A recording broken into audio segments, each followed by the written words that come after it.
Hello friends, இன்றைக்கி ஒரு விஷயத்தை பற்றி உங்களுக்கு சொல்ல போகிறேன்.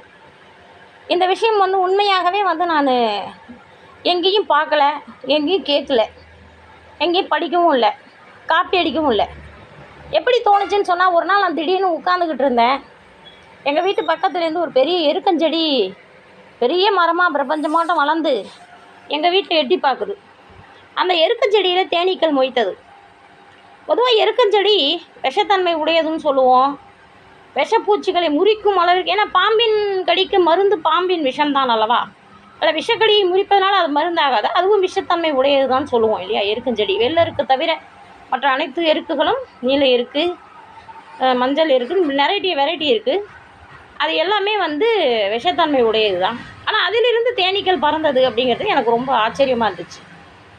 அப்போ தான் ஒரு விஷயம் யோசித்து பார்த்தேன். தேனீக்கள் எல்லா மலரில் இருந்தும் தேன் எடுக்கின்றது. சிறந்த சத்துக்களை உடைய, அயன் சத்துக்களை உடைய செம்பருத்தி பூவிலிருந்தும் தேனை எடுக்கிறது. துவர்ப்பு மிகுந்த வாழைப்பூவிலிருந்தும் தேன் எடுக்கிறது.